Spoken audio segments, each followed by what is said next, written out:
하나님 말씀 골로새서 1장 9절부터 12절까지 말씀을 같이 찾아서 보시도록 하겠습니다. Book of Galatians, chapter 1, verses 9 through 12.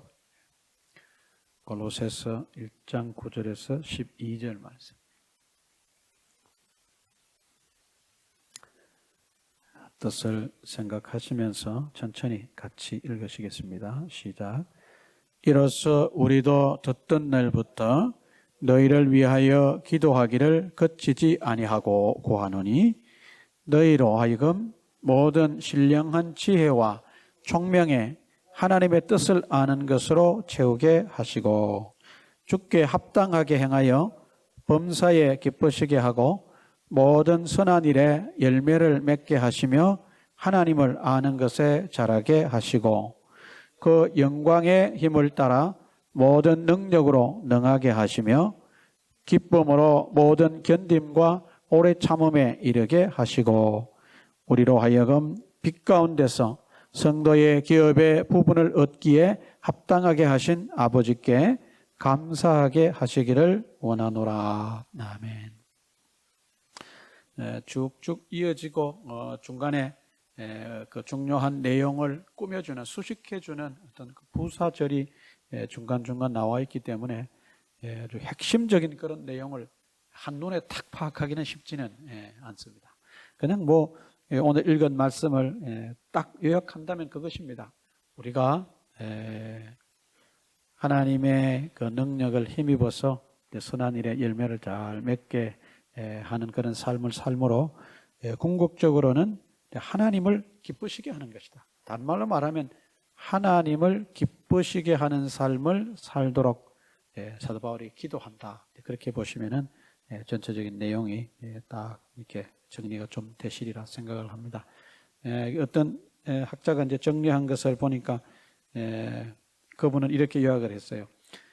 하나님의 뜻을 아는 지식이 충만함으로 그 다음에 그 하나님의 뭐랄까요 그 뜻 안에서 가치 있는 삶을 이 골로새 교회 성도들이 살도록 이렇게 사는 궁극적인 목적은 뭐냐 하면은 모든 일에 하나님을 기쁘시게 하는 그것이 가장 이제 그 마지막이 된다 이렇게 이제 설명을 했습니다. 근데 우리가 이제 그 말씀을 보면은 이런 삶을 사는 데 있어서 구체적으로 그런 실천 사항들이 어떻게 함으로 이렇게 해서 네 가지가 그렇게 나옵니다. 그걸 잠깐 좀 살펴보면 미리 이제 말씀을 드립니다. 첫 번째는 우리가 하나님 어떻게 기쁘시게 할 수 있느냐. 우리의 삶 속에서 신앙의 열매를 맺음으로 그게 가능한 일이다. By bearing fruits in our life.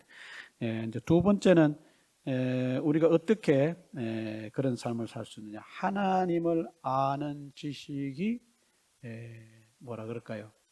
더 많아짐을 인해서 by increasing the knowledge of God. 그 다음에 세 번째는 우리가 인간적인 어떤 노력만 가지고는 이렇게 할 수 없는데 그게 어떻게 가능하냐? By being strengthened with the power. 하나님의 권능을 우리가 힘입음으로 이것이 가능한 일이다. 그 본문 속에 이제 나오는 걸 요약하는 겁니다. 마지막으로 우리가 어떻게 하나님을 기쁘시게 할 수 있느냐? 다름이 아닌 하나님 앞에 감사함으로. By giving thanks to the Father 이렇게 되어 있습니다. 제가 본문을 몇 번 읽고 이렇게 생각할 때 이렇게 정확하게 어떤 중요한 내용들을 찾아내기가 쉽지 않으리라 생각이 되어서 미리 이런 내용을 이제 말씀을 드립니다. 이 내용들을 여러분들이 마음속에 넣고 이 말씀을 우리가 하나씩 보시면 그래도 조금 더 이해가 쉽지 않겠나 생각합니다. 자, 오늘 본문으로 이제 돌아갑니다. 9절 말씀에 verse 9에 보시면은 사도 바울이 골로새 교회 성도들을 위해서 이제 기도한다 그랬는데 그 기도한다라고 하는 동사를 썼고 그 다음에 우리가 1절 중간에 가서 보시면 또 구하노니라고 하는 말을 썼습니다. 그런데 영어로 말하면 사도 바울이 I continually pray 그렇게 하고 and ask 또 이렇게 됐습니다. 그러니까 pray라고 하는 동사와 ask라고 하는 동사가 사실은 이 헬라어 본문 속에서 따져보면 사실은 다 기도한다는 내용이에요. 그러니까 그 기도한다는 내용을 다른 말로 이렇게 중복적으로 같은 의미를 지니는 단어를 사용해서 이 사도 바울과 그의 일행이 골로새 교회 성도들을 위해서 기도한다는 사실을 굉장히 강력하게 강조하고 있는 그런 모습을 볼 수 있고, 이 동사가 두 개가 이제 연거푸 쓰여졌는데 이 동사를 수식해주는 부사가 또 하나 거기 들어가 있어요. 그러니까 Apostle Paul used the two verbs in this sentence, and he used the added verb, which modifies these two verbs. 좀 문법 시험 같은데 이 두 동사를 수식해주는 부사를 또 썼는데 그것이 뭐냐면 continue. 근데 헬라어에서는 어떤 동작의 계속을 나타낼 때 진행형도 사용할 수 있지만 현재형이 사실은 그런 의미를 동시에 그 안에 가지고 있어요.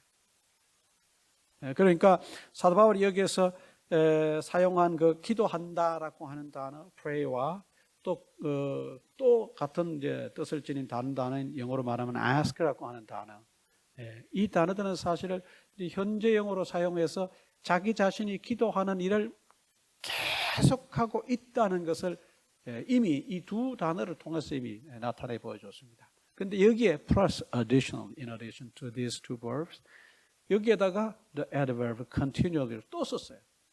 그러니까 그 뜻이 사도 바울이 골로새 교회 성도들을 위해서 기도한다는 것을 강조하기 위해서 두 개의 동사를 쓰고 현재형을 쓰고 플러스 그 동사를 수식하는 부사까지 합쳐서 이 사도 바울과 그의 일행인 골로새 교회 성도를 위해서 기도한다는 사실을 아주 굉장히 강조하고 있는 겁니다. 네, 엄청나게 강조하는. 어떻게 보면 우리말로는 사실 좀 이거를 풀어서 이제 설명하기가 좀 애매합니다. 왜냐하면 우리말로 이렇게 풀어서 말하다 보면 이미 그 의미가 어떻게 되는 거예요? 이미 그 원래적 의미가 약해지는 거예요. 그래서 제일 좋은 건 어떤 분 얘기가 성경을 연구할 때 가장 좋은 것은 원어로 된 성경을 연구하는 것이 가장 좋다 그러는데, 우리가 구약을 연구하기 위해서 히브리어를 배우고 신약을 연구하기 위해서 헬라어를 배운다는 것은 사실 어떻습니까? 뭐 거의 어렵죠. 뭐 큰 마음을 먹으면 할 수 있을지 모르겠으나, 뭐 그건 우리가 참 이루기 어려운 소원한 목표입니다만은, 하여튼 가장 좋은 것은 그거라 그 얘기입니다. 그러나 우리가 한글 성경으로 번역된 것도 자세히 살펴보고 잘 말씀을 이렇게 관찰해 보면 그 의도와 의미들을 어느 정도까지는 사실 다 파악할 수 있습니다. 그러니까 이 구절 말씀을 통해서 사도 바울이 강조하는 것은 뭐냐? 골로새 교회 성도들을 위해서 우리가 끊임없이 기도하고 있다. 그 얘기입니다. 끊임없이 기도하고 있다.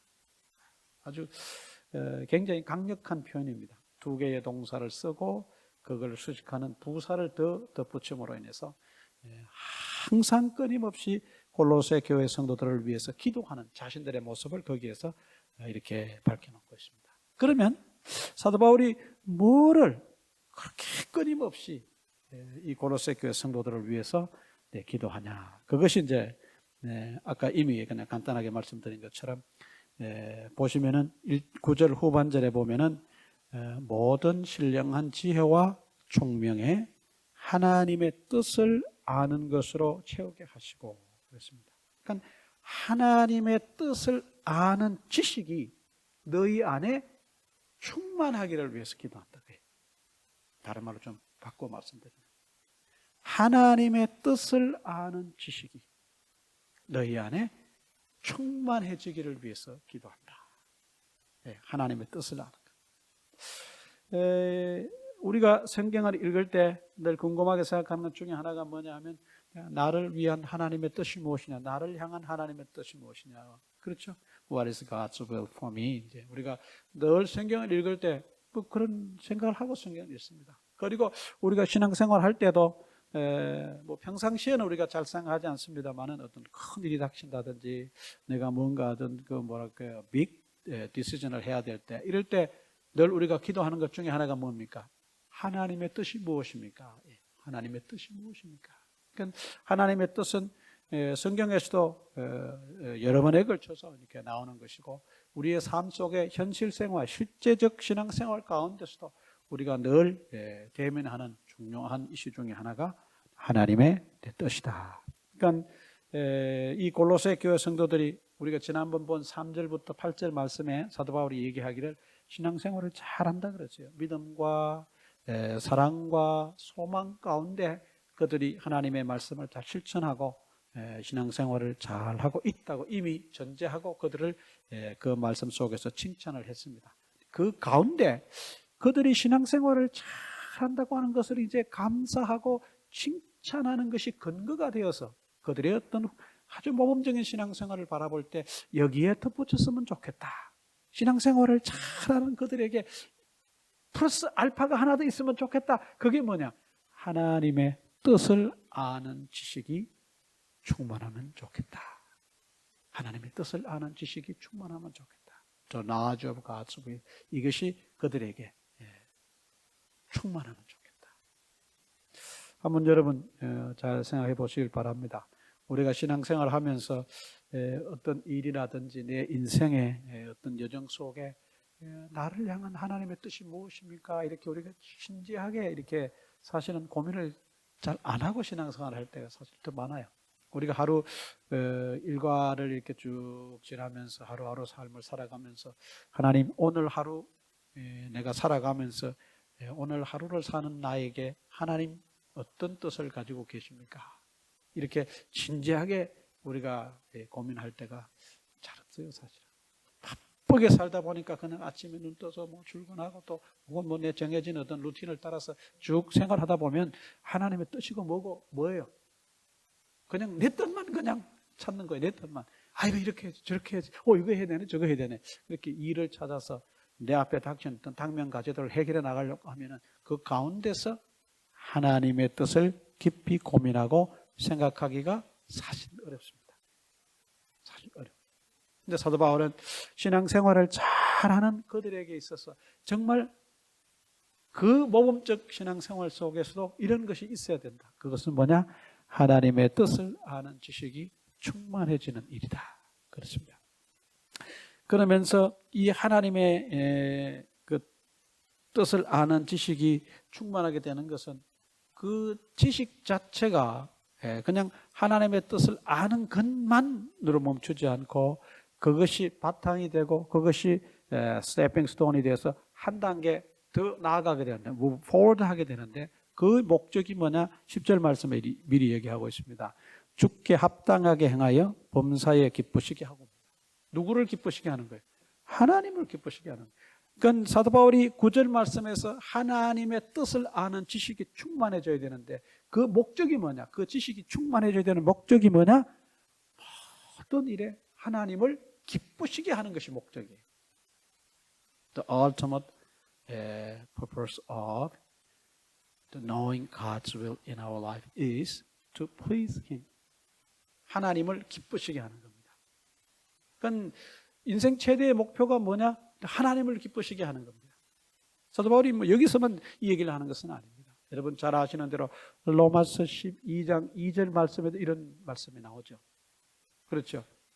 하나님의 뜻을 구별해야 되는데 무엇이 하나님을 기쁘시게 하는지 그의 온전한 선하신 뜻 그런 것이 무엇인지를 우리가 discern 해야 된다. 구별해야 된다. 식별해야 된다고 얘기하고 있습니다. 궁극적인 목적은 뭐냐? 하나님을 기쁘시게 하기 위함이에요. 그러니까 다른 말로 말하면 우리 모든 인간과 이 모든 피조물이 하나님에 의해서 창조가 됐는데 이 창조의 궁극적 목적이 뭐냐? 하나님께 영광을 돌리는 것이고 또 다른 말로 말하면 우리를 창조하신 하나님을 뭐하게 하는 거예요? 기쁘시게 하는 것이 모든 피조물의 궁극적 목표예요. 우리가 말씀을 따라서 순종하며 살면서 내가 말씀을 순종하고 산다 이런 단순한 그런 어떤 순수한 어떤 신앙적 순종이 우리 삶 가운데 있는데 거기에서 조금 더 나아가서 조금 더 높이 생각한다면 내가 하나님의 말씀을 순종하는 이유가 무엇이냐? 목적이 무엇이냐? What is my purpose of obeying the law, obeying the words of God in my life? 내 일상생활 속에서 하나님의 말씀을 순종하는 목적이 뭐냐? 그것은 다름이 아니라 pleasing God입니다. 하나님을 기쁘시게 하기 위함. 아주 중요합니다. 이런 것이 내 신앙생활 속에 확실하게 이렇게 잘 체계가 세워져 있지 않고 이런 부분에 대한 내 깨달음이 부족하면 그냥 단순히 그냥 순수한 어떤 마음을 가지고 나는 하나님의 말씀에 순종하며 삽니다. 그렇게 할 수 있죠. 좋은 일입니다. 훌륭한 것입니다. 그러니까 이 골로새 교회 성도들이 신앙생활을 모범적으로 잘했어요. 우리가 지난번에 본 말씀에 우리가 보면은 3절부터 8절 말씀에 그들의 훌륭한 신앙생활의 모습이 잘 나와 있습니다. 믿음과 소망과 사랑, 세 단어로 그들의 신앙생활을 압축한다면 그것이라 그랬습니다. 예수 그리스도의 믿음이 있었고, 그렇지 않습니까? They had a faith in Jesus Christ. 또 성도로 향한 사랑이 있었어요. They had a love to other believers in the church. 그들은 그 성도들을 향해서 사랑을 실천하는 그런 모습이 있었습니다. 또 여기에 더 나아가서 그들은 예수 그리스도의 다시 오심에 대한 소망을 가지고 있었습니다. They had hope for Jesus' second coming. 그러니까 어디 하나 신앙적으로 보나 뭐 어떻게 생각하면 교리적으로 보나 그들은 어떤 부족한 점이 없는 모범적 신앙생활을 하고 있었거든요. 근데 여기에 additional, 여기에 또 사도 바울이 보태는 것은 뭐냐? 하나님의 뜻을 아는 지식이 충만해지고 더 나아가서 그들이 믿음, 소망, 사랑 이 세 가지를 실천하며 신앙생활을 잘 하고 있는데 그것의 궁극적인 목적이 뭐냐? 쉽게 말하면 그겁니다. 그건 하나님을 기쁘시게 하기 위함. 내가 성도를 사랑하는 것도 내가 성도를 사랑하고 사랑을 실천함으로 말미암아 내 마음이 기쁘고 행복해지고 뿌듯함이 있는데 보람이 있는데 그걸 넘어서서 뭐예요? 그 행위 자체가 하나님을 기쁘시게 하는 것이라는 것을 인식하고 그 부분에 대한 깨달음이 있어야 된다는 거예요. 어떻게 생각하면 우리가 생각해왔던 어떤 1차원적인 그런 것을 조금 더 나아가서 생각을 해보게 하는 그런 부분이라고 봅니다. 이렇게 하나님을 기쁘시게 하는 그 방법이 뭐냐? 10절에 기쁘시게 하고 앞부분에 보면 주께 합당하게 행하여 그 다음에 뒤에 넘어가면 모든 선한 일에 열매를 맺게 하시며 그렇습니다. 그리고 더 나아가서 하나님을 아는 것에 자라게 하시고 아주 이게 디테일한 내용이에요. 하나님을 기쁘시게 한다고 하는 주된 내용을 이루기 위해서 신앙생활 속에서 행해야 되는, 프랙티스 해야 되는 그런 내용이에요. 디테일이에요. 그게 뭐냐? 주께 합당하게 행하여 그 다음에 선한 일에 열매를 맺게 하시며 하나님을 아는 것에 자라감으로 말미암아. 이렇게 함으로 말미암아 이런 내용들을 우리 생활 속에서 실천함으로 말미암아 하나님을 기쁘시게 할 수 있다 그 얘기입니다. 그러니까 우리가 신앙생활하면서 어떻게 해야 하나님을 기쁘시게 할 수 있지라고 이렇게 막막하게 생각할 수 있는데 그런 어떤 막연한 거, vagueness 이것을 설명해주고 그것을 막막하게가 아니라 구체적으로 살아갈 수 있도록 우리로 하여금 지침을 얻게 되는데 그 지침이 뭐냐? 주께 합당하게 행하여입니다. 주께 합당하게 행하여. 그 다음에 모든 선한 일에 열매를 맺는 것이고 하나님을 아는 것에서 자라가는 것입니다. 뭐 더 나아가서 얘기하면은 11절 말씀에 그의 영광의 힘을 따라 모든 능력으로 능하게 하시며 그 다음에 기쁨으로 모든 견딤과 오래 참음에 이르게 하고 그 다음에 12절 말씀에 이미 뭐 말씀을 드렸습니다만은 아버지께 감사하는 일들을 통해서 하나님을 기쁘시게 할 수 있다. 그러니까 우리가 하나님을 기쁘시게 하며 살아야 된다는 것은 알기는 아는데 구체적으로 하나님을 기쁘시게 하는 삶을 산다는 것이 뭐냐? 어떻게 하나님을 기쁘시게 하는 삶을 살 수 있느냐? 어떻게? How can he live a life to please God? 우리가 어떻게 하나님을 기쁘시게 할 수 있는 삶을 살 수 있느냐? 그게 이 10절과 11절 말씀, 12절 말씀에 디테일하게 나오는 그런 내용들입니다. 이렇게 함으로, by doing so, 이렇게 함으로 하나님을 기쁘시게 할 수 있다. 그것이 바로 이제 지침인데 10절 말씀에 주께 합당하게 행하고 그랬습니다. 주께 합당하게 행하고 이게 무슨 뜻일까요? 주님께 합당하게 행한다. 제가 가지고 있는 영어 성경에 번역되기를 Live a life worthy of the Lord 그렇습니다. 그러니까 좀 풀어서 설명한다면 하나님이 지니고 계신 성품, 하나님이 가지고 계신 어떤 면들, 뭐 더 나아가서 그런 면들을 우리가 닮아야 되는데 그런 면들을 닮아가는 삶이에요. 다르게 말하면 하나님이 가지고 계시는 그 고귀한 가치에 걸맞는 삶, 뭐 그렇게 되는 건데 그거 좀 고상합니다. 다른 말로 말하면 하나님이 가지고 계시는 그 성품들을 하나님의 자녀로서 닮아가는 삶을 산다는 자체가 하나님을 기쁘시게 하는 거예요. 쉽게 풀어서 설명하면 그런 겁니다. 누구를 닮는다고요? 하나님을 닮아가는 거예요. 그러니까 하나님의 그런 모습을 바라보고 내 연약함을 또 보고 하나님의 이런 모습을 내가 닮기를 노력하고 성령께 도우심을 구해서 하나님 제가 이런 주님의 자녀로서 이런 아버지의 모습을 닮고 살길 원하는데 참 어렵습니다. 도와주십시오. 그렇게 하는 삶 자체가 뭐냐? 하나님을 기쁘시게 하는 거예요. 내가 어떤 위대한 일을 하고 큰 일을 하고 아주 뭐 어마어마한 일을 해서 하나님을 기쁘시게 했다면 그것도 가능합니다. 대부분의 사람들은 그렇게 하기 어렵습니다. 그런 찬스가 우리에게 잘 오지도 않고 또 설령 우리 삶 속에 그런 게 있다 그래도 그걸 성취해내기가 그리 쉬운 일은 아닙니다. 그것이 아니라 아주 단순하고 소박하게 본다면 아버지 하나님을 자녀인 우리가 닮아가는 삶 자체가 뭐냐? 하나님을 기쁘시게 하는 거예요.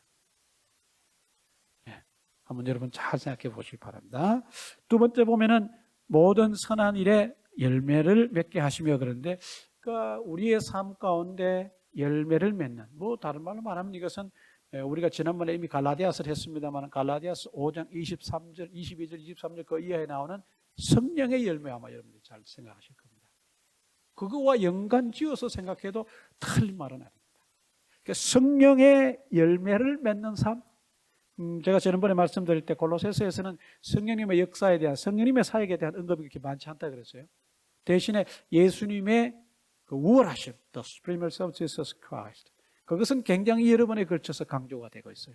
그러나 the ministry of the Holy Spirit 이것은 그렇게 많이 언급이 되지 않는다. 제가 잠깐 그렇게 말씀을 드렸습니다만은 사도 바울이 염두에 두고 있는 것은 그 열매가 세상의 열매겠습니까? 부귀와 명예의 열매겠습니까? 그건 아닐 겁니다. 이미 갈라디아서에서 그런 내용들을 언급했다면 이 역시 열매도 spiritual fruit이 아니겠느냐. 학자들은 그렇게 해석을 합니다. 우리의 신앙생활 가운데 성령의 열매를 맺는 삶을 사는 그것 자체가 뭐냐? 하나님을 기쁘시게 하는 것이다. 그러면 여러분들이 의문을 갖춰야 됩니다. 성령의 열매가 뭐냐? What is the spiritual fruit? 그게 뭐냐? 여러분 아마 갈라디아서를 염두에 두셔야 될 것이고 이미 우리가 갈라디아서를 봤으니까 오늘 집에 가셔가지고 식사하신 뒤에 뭘 찾아보셔야 된다고요? 갈라디아서 5장 말씀을 찾아보셔야 돼요. 성령의 열매를 찾아보셔야 돼요. 그리고 그 말씀을 묵상하면서 이 열매를 우리 삶 가운데 맺고 살 때 누가 기뻐하신다고요? 하나님이 기뻐하신다. 그런 열매를 맺고 사는 삶 자체가 하나님을 기쁘시게 하는 삶이 되는 거예요. 그러니까 이렇게 보면 하나님을 기쁘시게 하는 삶을 산다는 것이 막연한 것이 아닙니다. 그렇잖아요. 아주 디테일하고 구체적이고 우리 신앙생활 속에서 얼마든지 실천할 수 있는 일이라는 것을 여러분들이 잘 아시게 될 겁니다. 그 다음에 나오는 것이 뭐냐 하면은 하나님을 아는 것에 자라게 하시고 우리가 신앙생활 속에서 무엇을 하려고 할 때 내 아버지가 하나님인데 이런 일을 해야 하나님이 기뻐하시는 거라는 어떤 막연한 사실은 내 안에 있는데 구체적으로 하나님이 어떤 분이신가를 알지 못한다면 그런 일들을 또 실천하기 어렵습니다. 사실은 하나님을 아는 것은 신앙생활에 아주 근본이 되고 기본이 되는 것입니다. 아주 중요합니다. 우리 신앙생활의 근본입니다. Knowing God is the foundation of our faith life. 신앙생활의 아주 기초 초석입니다. 아버지인 하나님을 우리가 모르고 신앙생활을 한다는 것은 이게 논리적으로도 맞지 않는 이야기입니다. 아버지를 모르고 어떻게 아버지를 닮아갈 수 있겠습니까? 그렇잖아요. 가끔 우리가 신문지상이나 혹은 무슨 매체에서 그런 거 보지 않습니까? 저희 아버지는 이 어려운 IMF 상황에서도 저희 가족들을 지켜내시기 위해서 고군분투하셨습니다. 아들이 그렇게 고백한다고 예를 들어 한번 생각해 봅시다. 그렇다면 그 아들은 IMF 시대에 고군분투했던 자기의 가족들을 보양하기 위해서 애썼던 아버지를 아는 거예요, 모르는 거예요? 아는 거예요. 바로 그런 거예요. 저 심플합니다. 제가 어릴 때 저희 아버지는 이런 분이셨습니다. 그 말은 뭐예요? 그 자녀가 자기의 아버지가 이런 분이셨다는 것을 아는 거예요. 아니까 철이 드는 거고, 아니까 그 아버지를 리스펙트 하는 거고, 아니까 그 아버지의 그 훌륭한 인생의 가치관을 자기도 이어받아서 그렇게 살기를 노력하는 거예요. 그러니까 우리가 신앙생활하면서 아버지 하나님을 모른다는 것은 어떻게 보면 아주 이것은 이치에 맞지 않는 말입니다. 우리가 아버지를 닮는다는 것은 아버지를 알아야 아버지를 닮죠. 아버지를 모르는데 아버지를 어떻게 닮는 겁니까? 하나님 아버지를 내가 모르는데 내가 어떻게 하나님 아버지를 닮을 수가 있겠어요? 네. 그 유명한 책이 있습니다. 하나님을 아는 지식이라고 하는 Knowing God by 제임스 패커, J.I. 패커라고 하는 분이 있었는데 캐나다 리전트 테올로지컬 세미나리에서 오랫동안 사역을 하셨던 교수를 하셨던 분이 그래서 Knowing God이라는 책이 있어요. 여러분들이 한번 기회가 되시면 구해서 읽어보시길 바랍니다. 우리 한국말로는 하나님을 아는 지식이라고 하는 말로 번역이 됐어요. 뭐 주장과 요지는 뭡니까? 제목이 말하듯이 하나님을 모르고 신앙생활을 한다는 건 말이 안 되는 거예요. 그걸 조금 더 학문적으로 더 깊이 있게 폭넓게 설명한 그런 책이기도 합니다. 우리가 하나님을 모를 때 우리의 신앙생활은 하나님 이외의 그 어떤 것을 닮을 가능성이 많습니다.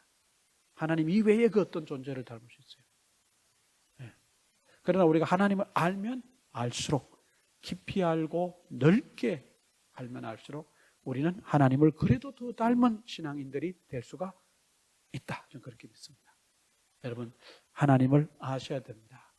그러니까 또 한 번 사도 바울은 이와 비슷한 얘기를 합니다. 너희 안에 하나님의 말씀이 풍성히 거하도록 그렇게 얘기를 합니다.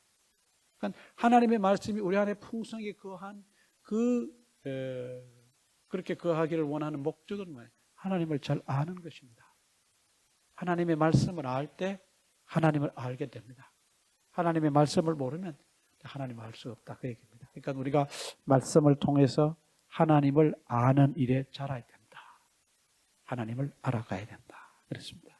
이렇게 할 때 하나님께서 우리를 그냥 두지 않으시고 그 혹독한 어려움 속에서도 견딜 수 있고 오래 참아낼 수 있도록 하나님께서 우리를 하나님의 권능으로 붙잡으실 것이다. God will empower us to be steadfast, patient in a tough life. 아주 참 기가 막힌 말씀이죠. 하나님께서 우리 어떤 인간적 노력으로만 한 존재로 그냥 놔두시지 않고 하나님께서 우리를 empower 하신다. empower 하신다. 하나님께서 우리에게 권능을 주셔서 그 권능으로 말미암아 우리가 어려운 신앙생활 가운데서도 흔들리지 않고 참고 오래 견디고 인내할 수 있도록 해 주시게 된다. 그러니까 우리가 하나님을 알고 열매를 맺고 우리가 여러 가지 구체적인 어떤 디테일한 일들을 하나님을 기쁘시기 위해서 실천할 때 우리의 인간적 노력만 가지고 그것이 불가능하다 그 얘기예요. 어렵습니다. 하나님의 권능을 힘입고 하나님께서 우리에게 쉽게 말하면 능력을 주셔야 여러분 잘 아시는 대로 빌립보서에 있는 말씀이지 않습니까? 내게 능력 주시는 자 안에서 내가 모든 일을 할 수 있다 그러는데 그것은 내가 뭐 그 능력을 받아서 대통령도 되고 유명한 사람이 된다는 그런 뜻이 아니라 우리 신앙생활 가운데서 어떤 어려움이 와도 견뎌낼 수 있는 사람들로 하나님이 만들어 주신다는 거예요. 그것은 뭐냐? 내 인간적 노력에 의해서만 되는 것이 아니라 우리보다 월등히 더 깊은 신앙적 체험을 하고 더 어떤 많은 신앙적 경험을 했고 하나님을 아는 지식에도 우리보다 훨씬 더 앞섰던 사도 바울조차도 그가 선교를 하면서 그 험난한 그 여건과 자기에게 주어졌던 상황 속에서 견딜 수 있었던 것은 하나님께서 나를 강하게 하셨기 때문에 내가 가능했다는 고백이거든. 그건 똑같은 얘기입니다. 다른 표현일 뿐입니다. 우리가 끝까지 견디고 인내하고 기쁨으로 하나님 앞에 정말 하나님을 닮아가는 사람으로서, 자녀로서 성령의 열매를 맺는 사람으로서 하나님을 아는 지식 가운데 우리가 자라갈 수 있는 것은 결국은 하나님께서 우리를 이렇게 해주셔야 되는 거다. 우리의 노력만 가지고 되는 일은 아니다. 그렇습니다. 우리가 또 한 가지 일을 통해서 하나님을 기쁘시게 할 수 있는 그것은 바로 뭐냐? 하나님 아버지께 감사함을 통해서다. 하나님 아버지께 감사함을 통해서다. 한동안 그 칭찬에 관한 얘기가 뭐 책자를 통해서나 사람들의 입에 오르는 이런 이야기들을 통해서 많이 나왔습니다. 뭐 칭찬은 고래도 춤추게 한다. 뭐 그렇게 해서 거기에 대한 패러디도 많이 나오고 여러 가지 표현들이 이렇게 나왔습니다. 칭찬 그렇게 사람을 움직일 수 있는 중요한 모티베이션이 되기도 합니다. 저는 이 칭찬보다도 더 강력한 힘을 가진 것이 뭐냐? 감사라고 저는 생각합니다. 사람과 사람의 어떤 수평적 관계 속에서도 감사는 상대방의 마음을 움직일 수 있는 그런 힘을 가지고 있는 의사소통의 수단이 바로 감사가 아니겠느냐. 아주 사소한 것이지만 진심으로 내가 상대방에 대해서 감사할 때 상대방은 나를 생각하고 나를 바라보는 태도와 자세가 달라집니다. 그러나 내가 상대방에게 정말 내가 감사해야 되는 그런 입장에 있으면서도 그 감사를 무시하고 살아간다면 그 사람은 나를 사람다운 사람으로 그렇게 보지 않을 겁니다. 부모들이 자녀들을 키워놓고 어느 순간에 자녀들이 이렇게 장성을 해서 부모들의 은혜에 감사할 때 부모들이 굉장히 감동을 받지 않습니까? 원리가 똑같아요. 원리가 똑같아요. 뭐 이건 인간 사회 속에 어딜 가나 언어가 다르고 문화가 달라도 이것은 똑같은 효력을 발생하는 그런 중요한 사안이 아닌가 싶습니다. 우리가 하나님의 자녀로 살아갈 때 하나님으로부터 받은 바 여러 가지 은혜들을 생각하면 감사하지 않을 수가 없거든요. 그런데 우리의 삶 속에 그 많은 감사의 조건과 내용들과 많은 어떤 신앙적 경험을 가지고 살아가면서도 일상생활 속에서 하나님을 향한 감사는 의외로 적습니다. 어떤 분은 그런 얘기를 했습니다. 그 사람의 신앙의 성숙도를 뭘로 알 수 있느냐? 그 사람이 하는 기도의 내용과 더불어 그리고 그 사람이 하나님 예수님을 부를 때 무슨 말로 하나님 예수님이라고 하는 그 말과 또 하나 그의 신앙의 고백 속에 감사가 얼마나 많이 있느냐를 통해서 그 사람의 신앙의 성숙도를 알 수 있다 그랬습니다. 그러니까 우리가 아무리 신앙생활 오래 하고 내가 저는 아주 성숙한 그리스도인이라고 이렇게 얘기해도 내 신앙생활 속에 아주 진정한 하나님을 향한 고백이 없다면 무슨 고백? 감사의 고백이 없다면 감사가 없다면 그 신앙은 아직도 뭐예요? 나는 성숙했다고 생각할지 모르지만 하나님이 보실 때 내 신앙은 아직도 여전히 뭐예요? 애기 신앙이에요. 애기 신앙입니다. 이스라엘 백성들이 하나님의 역사를 통해서 노예로 살던 애굽에서 나와서 약속의 땅 가나안 땅으로 가는 노정 속에 그들의 삶을 이렇게 살펴보면 한 40여 년간 속에 그들의 삶은 그 노예의 신분에서 해방이 되고 이제 새로운 약속의 땅을 찾아간다는 데 대한 하나님의 인도하심에 대한 감사보다는 불평과 불만이 훨씬 더 많았어요. 그들은 자기들의 어떤 노예의 신분에서 해방이 되고 이제 우리도 새로운 나라가 되고 새로운 민족이 된다는 어떤 그 굉장한 자부심을 가지고 이렇게 되게 되도록 우리를 이끌어내신 하나님에 대해서 엑소더스 해주신 하나님에 대해서 감사해도 날마다 감사해도 모자랄 판인데 뭐예요? 그들은 입만 열면 계속 keep complaining. 계속 뭐가 어때서 뭐가 저때서 차라리 하나님 우리를 뭐 그냥 계속 감사합니다.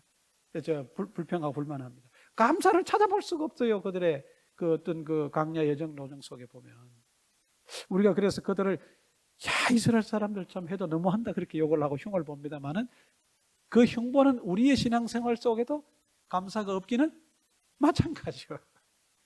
사실 뭐 저 역시도 그렇습니다만은 이렇게 살다 보면 어느 순간에 하나님 앞에 감사하기보다는 어떤 욕심이나 어떤 내 마음에 그냥 마음의 원을 담아서 하나님 앞에 기도하는 그런 기도는 있는데 감사를 담아서 하는 감사의 고백의 기도는 사실 적습니다. 돌아보면 사실은 다 감사거든요. 우리가 지금까지 작년 한 해 동안 그 힘든 팬데믹 지금까지 연이어져 오는 이 어려운 상황 속에 여기까지 오게 된 그 자체 그거 하나만 해도 뭐예요? 사실은 엄청난 감사예요.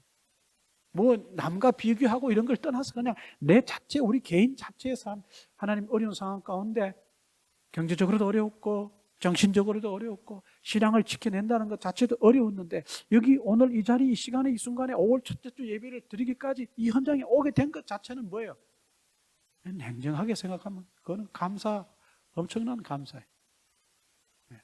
뭐 아이고 어떤 사람은 코비드 그래 죽었다는 이런 얘기 할 필요도 없어요. 그냥 내 개인에게 있는 삶을 하나님 앞에 진솔하게 놓고 볼 때 그 자체만 해도 사실은 굉장한 감사거든요. 근데 지금 내가 감사로 충만해 있습니까? 여러분 마음이 지금 그런 사실들을 돌아볼 때 울컥하고 정말 감동이 있고 여러분 마음속에 감사가 있어요? 아니면은 또 다른 어떤 마음이에요? 아니면 그것 자체를 아예 생각도 못했습니까? 사실 따지고 보면 감사 아닌 게 없을 정도로 사실은 우리가 이 현장에 있다는 것 자체만 엄청난 감사입니다. 그러니까 하나님을 기쁘시게 하는 또 다른 우리의 실천, 신앙적 실천이 뭐냐? 감사합니다. 내가 성령의 열매, 9가지 열매를 맺기가 어려운 온유하고 화목하고 용서하고 하는 일련의 어떤 그런 신앙의 성령의 열매를 맺기가 어렵다면 여러분들은 쉬운 것부터 하십시오. 그건 뭐예요? 하나님 앞에 뭐부터 하시라고요? 감사부터. 그 감사하다 보면 결국은 뭐도 되겠 성령의 열매를 맺는 사람으로도 가고 하나님을 닮아가는 그런 삶의 역사가 우리 신앙생활 속에 일어날 거란 겁니다. 감사가 어떻게 보면 참 쉬운 것 같으나 참 우리 속으로부터 우러나오는 그 감사를 하기는 참 쉽지 않습니다. 시편 기자가 시편 말씀 속에 그런 얘기를 합니다. 여호와여 내가 무엇으로 하나님께 감사할꼬? 그 말은 내가 감사할 것이 없다는 얘기가 아니라 그의 삶을 이렇게 돌아보니까 그의 삶 속에 뭐예요? 숱한 감사의 모습들이 있더라는 겁니다. 우리는 죽을 때까지 하나님 앞에 감사하다가 죽어도 다 하나님이 우리에게 베푸신 것들을 대해서 감사를 다 할 수는 없다. 그렇게 좀 봅니다. 한번 여러분 오늘 집에 가셔서 내가 하나님 앞에 감사해야 될 것이 뭔지 감사의 리스트를 적어보시길 바랍니다.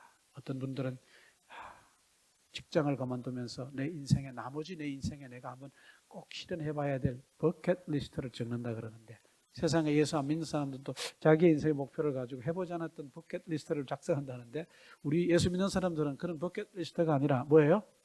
감사의 리스트를 적어보는 겁니다.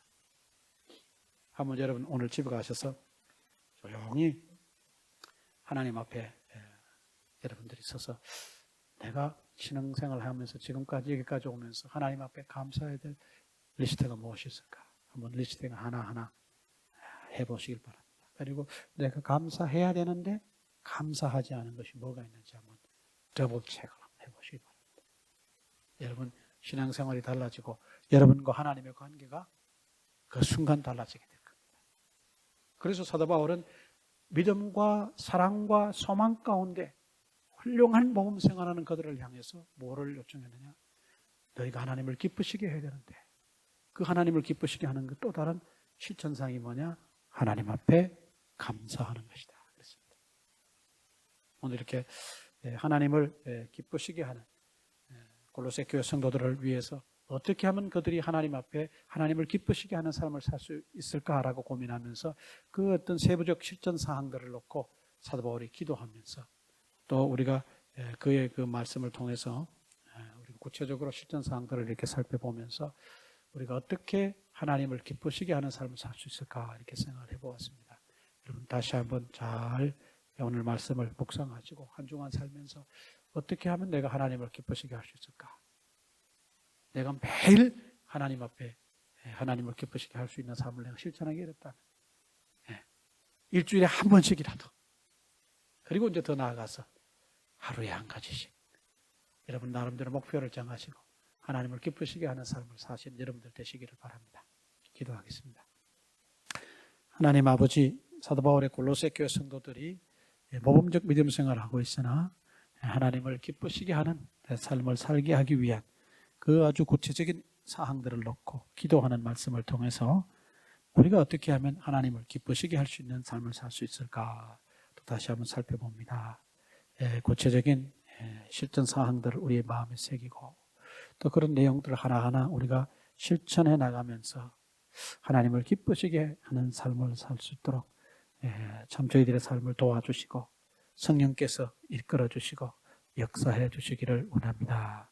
예수님의 이름으로 기도합니다. 아멘.